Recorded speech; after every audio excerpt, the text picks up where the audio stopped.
কোকৰাঝাৰৰ মাজমজিয়াত অৰ্থাৎ কোকৰাঝাৰ হাই ছেকেণ্ডেৰীত নিউজ 18 নামৰ যিটো নিউজ চেনেল আৰু সেই নিউজ চেনেলৰ দ্বাৰা আয়োজিত যিটো ৰণসিংহা নামৰ যিটো অনুষ্ঠান আছিলে আৰু সেই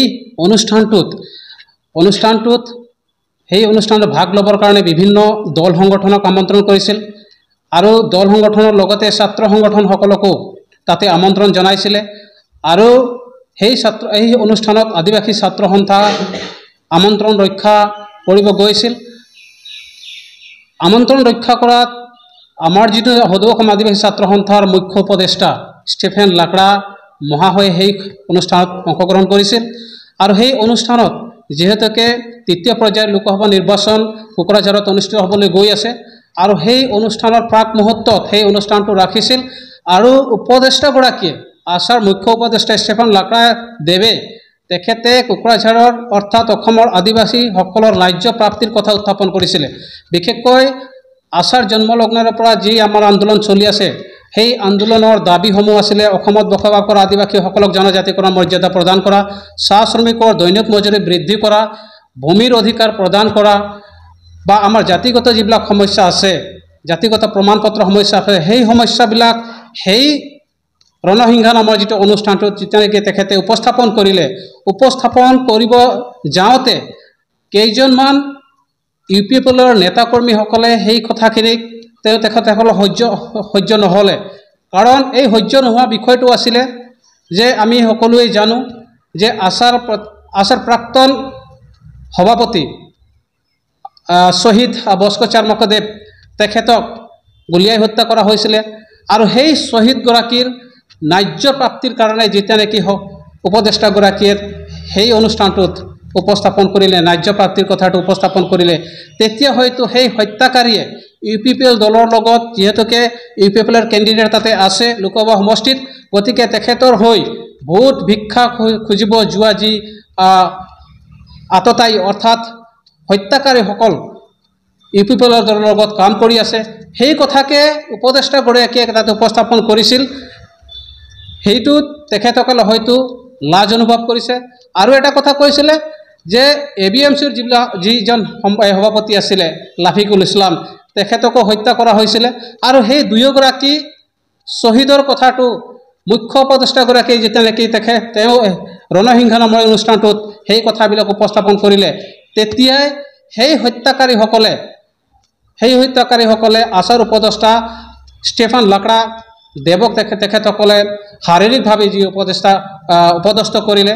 গতিকে আজি আমি দেখিছোঁ যে এজন গণতান্ত্ৰিক পদ্ধতিৰে বা গণতন্ত্ৰ কেনেকৈ আমি জীয়াই থাকিব লাগে, গণতন্ত্ৰ কেনেকৈ প্ৰতিষ্ঠা কৰিব লাগে, সেই কথাবিলাক যেতিয়া নেকি আমি ছাত্ৰ সংগঠনৰ মজিয়াৰ পৰা আমি প্ৰশ্ন উত্থাপন কৰোঁ বা সেইবিলাক সমস্যাবিলাক উপস্থাপন কৰা হয়, তেতিয়াই কিন্তু কোনোবাই সেই প্ৰশ্ন কৰাসকলক তেওঁলোকে টাৰ্গেট লয় আৰু সেই টাৰ্গেটৰ উদাহৰণ হৈছে যোৱাকালি কোকৰাঝাৰত অনুষ্ঠিত হোৱা ৰণসিংহা নামৰ যিটো অনুষ্ঠান, সেই অনুষ্ঠানত আছাৰ মুখ্য উপদেষ্টা আছাৰ প্ৰাক্তন সভাপতি ষ্টিফেন লাকৰা সেই অনুষ্ঠানত বলি হ'ব লগা হ'ল। গতিকে আজি আমি এই প্ৰেছ মাধ্যমৰ জৰিয়তে সংবাদ মেলৰ জৰিয়তে সেই আততায়ী সেই দুষ্কৃতিকাৰীসকলক সকীয়াই দিব বিচাৰিছোঁ যাতে তেওঁলোকে আৰু এই কথা কোনোদিনে চিন্তা কৰিব নোৱাৰে। UPPL দলকো বা UPPলৰ যি মুৰব্বী অৰ্থাৎ BTRৰ মুৰব্বী প্ৰমোদ বড়ো ডাঙৰীয়াক আমি সকীয়াই দিব বিচাৰিছোঁ, আচলতে BTRত আপুনি গুণ্ডা বাহিনী পুহি ৰাখিছে নেকি, যিয়ে নেকি গণতান্ত্ৰিক পদ্ধতিৰে প্ৰশ্ন তুলিব বিচাৰে, সেইজন ব্যক্তিক আপোনালোকে সহ্য কৰিব অৰ্থাৎ উত্তৰ দিব নোৱাৰাৰ ফলত আপোনালোকে শাৰীৰিক অপদস্থ কৰে। এইটোৱে নেকি আপোনালোকৰ BTRৰ যিটো শান্তিৰ প্ৰতীক বা শান্তি যিবিলাক মানে আপোনালোকে শান্তি বুলি কৈ থাকে যে আমি BTCত বা BTRত শান্তি প্ৰতিষ্ঠা কৰিছোঁ, কিন্তু আজি আমাৰ চকুৰ আগতে প্ৰমাণ হ'ল যে BTRত শান্তি নহয় অশান্তি যিটো সৃষ্টি হ'ল। গতিকে আমি এই কাৰ্যটো কোনোপধ্যেই আমি মানি ল'ব নোৱাৰোঁ। আমি ধিক্কাৰ জনাইছোঁ UPPL চৰকাৰক আৰু লগতে BJPকো আমি ধিক্কাৰ জনাইছোঁ। আদিবাসী ছাত্ৰ সন্থা হৈ পেলাই ওদালগুৰি জিলা সমিতিৰ তৰফৰ পৰা আজি তেখেতসকলক সকীয়াই দিছোঁ, যদি তেনেকুৱা ঘটনা পুনৰাই হয় তেতিয়াহ'লে আছাই কোনোদিনে হাত সাৱটি বহি নাথাকে আৰু যি ঘটনা যোৱাকালি হ'ল সেই ঘটনাটোৰ উচিত ন্যায়িক তদন্ত এটা হ'ব লাগে। কোকৰাঝাৰৰ জিলা প্ৰশাসনক আমি অনুৰোধ জনাব বিচাৰিছোঁ যে অতি শীঘ্ৰে এটা ন্যায়িক তদন্ত কৰি পেলাই সেই দোষীক অৰ্থাৎ সেই আক্ৰমণকাৰীক অতি শীঘ্ৰে কৰায়ত্ব কৰি পেলাই তেওঁলোকে উচিত শাস্তি দিবৰ কাৰণে আমি দাবী জনাইছোঁ। লগতে এই কথাও আমি ক'ব বিচাৰিছোঁ যে প্ৰমোদ বড়ো ডাঙৰীয়াই আদিবাসীসকলক যি ধৰণে তেখেতে বিভিন্ন গুণ্ডা বাহিনীৰ দ্বাৰা আদিবাসীসকলক দমন কৰাৰ কাৰণে যিটো চেষ্টা কৰিছে, আজি তেখেতক সকীয়াই দিছোঁ যে তেখেতে যদি তেনেকুৱা যদি তেখেতৰ যিটো ভুল সেই ভুলটো যদি তেখেতে মানি নলয় বা তেখেতে ৰাজহুৱাভাৱে যদি ক্ষমা নোখোজে, তেতিয়াহ'লে আজি স্পষ্ট কৰি দিছোঁ যে সেইটোৰ যিটো নিৰ্বাচন, যিটো লোকসভা নিৰ্বাচনত তেখেতৰ যিটো দল, সেই দলৰ বা তেখেতৰ প্ৰাৰ্থীৰ বিৰুদ্ধে আদিবাসীসকলে এই ভোট দিব লাগিব। আৰু দ্বিতীয় কথাটো হৈছে কি, আদিবাসী আচাৰ প্লেটফৰ্মৰ পৰা যিসকলে আজি UPPLত যোগদান কৰিছে, তেখেতসকলক UPPL ত্যাগ কৰাৰ কাৰণে আমি আদিবাসী ছাত্ৰ সন্থা ওদালগুৰি জিলা সমিতিৰ তৰফৰ পৰা আহ্বান জনাইছোঁ। আৰু এটা কথা স্পষ্ট কৰি দিছোঁ, যিহেতুকে অহা বছৰ অৰ্থাৎ 2025 বৰ্ষত BTR ইলেকশ্যন অৰ্থাৎ BTC ইলেকশ্যন হ'ব, গতিকে এই যে BTC ইলেকশ্যন বা BTR ইলেকশ্যন UPPL দলক আমি ইয়াৰ পৰা উৎখাত কৰিবৰ কাৰণে আমি আদিবাসী ছাত্ৰ সন্থা সাজু হৈ আছোঁ। এটা উদাহৰণ দিব বিচাৰিছোঁ, যেনেকৈ 2007 চনত বেলতলাত আমাৰ ন্যায্য প্ৰাপ্তি, ন্যায্য অধিকাৰৰ কাৰণে যেতিয়া আমি মাত মাতিব গৈছিলোঁ, আমি অধিকাৰ খুজিব গৈছিলোঁ, তেতিয়া কংগ্ৰেছে আমাৰ আদিবাসীসকলক যেনেকৈ অত্যাচাৰ কৰিছিল, অত্যাচাৰ কৰাৰ পিছতে কিন্তু কংগ্ৰেছৰ পতন হ'ল। ঠিক তেনেকৈ আজি আমাৰ আচাৰ BTR ৰাজধানী তাতে যিহেতু এটা নিউজ 18ৰ জৰিয়তে নৰসিংহা অনুষ্ঠানত বিভিন্ন ছাত্ৰ সংগঠনৰ নেতাসকলক তাতে মানে নিমন্ত্ৰণ দিয়া হৈছিল। আৰু এই নিমন্ত্ৰণ ৰক্ষা কৰি আমাৰ মহামহিম ষ্টিফেন লাকৰাদেৱ তাতে নিমন্ত্ৰণ ৰক্ষা কৰি উপস্থিত হৈছিলে। আৰু তাতে বহু ধৰণৰ কথা বতৰা হৈছে।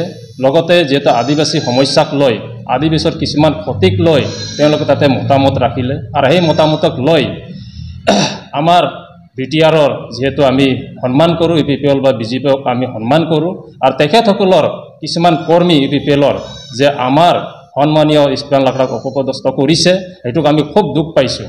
যে আমি BTRত আজি আমি যিকোনো মানুহক আমি সন্মান জানো ছাত্ৰ সংগঠন হিচাপে।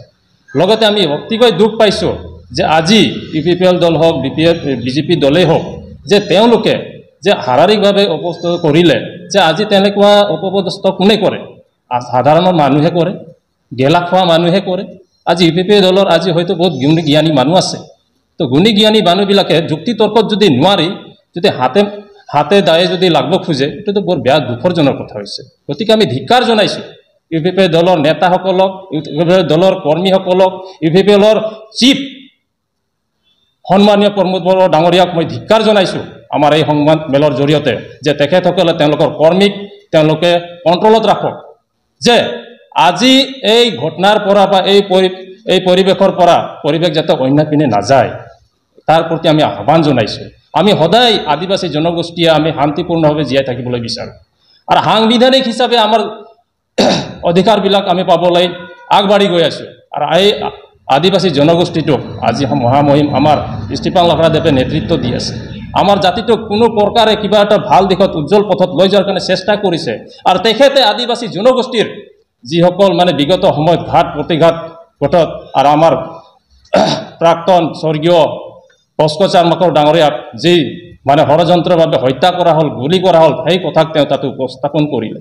আৰু সেই কথাক তেওঁলোকে লাজ পাই আজি তেওঁক মানে উপৱস্ত কৰিলে। গতিকে এইটো বৰ বেয়া দুখজনক কথা। আপোনালোকে নাভাবিব আদিবাসী জনগোষ্ঠীক মানে বিগত সময়ত যি ধৰণে অত্যাচাৰ কৰিলে, আজিৰ তাৰিখতে তেনেকৈ অত্যাচাৰ কৰিম বুলি ভাবাটো আপোনালোকৰ অতিকৈ ভুল চিন্তা। গতিকে আমি সাৱধান কৰি দিবলৈ বিচাৰিছোঁ। আমি আদিবাসী জনগোষ্ঠী বহুত সহ্য কৰিলোঁ, বহুত সহিলোঁ, আজিৰ তাৰিখত আৰু সহি থকা নহ'ব। ইয়াৰ প্ৰতি উত্তৰ দিবলৈ আমি সাজু আছোঁ। গতিকে আপোনালোকে নাভাবিব, আমি আপোনালোকক বাৰম্বাৰ আহ্বান জনাইছোঁ, BJP পাৰ্টিৰ বা BJP দলৰ কৰ্মীবৃন্দই হওক, UPPLৰ কৰ্মীবৃন্দই হওক, আমি সকলোকে আমি আপোন বুলি ভাবোঁ। আৰু আপোন বুলি আমি বিগত সময়ৰ ঘটনা পৰিঘটনাক আমি পাহৰি আজি ভাই ককাৰ দৰে চলিব চেষ্টা কৰিছোঁ।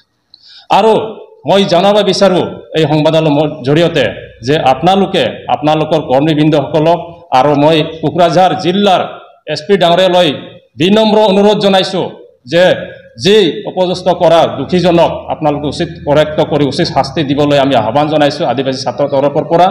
অন্যথা ইয়াৰ পৰিৱেশ অন্য পিনে ঢাল খালে আমাক আদিবাসী জনগোষ্ঠীক আপোনালোকে দায় নিদিব। গতিকে আপোনালোকে সাৱধান।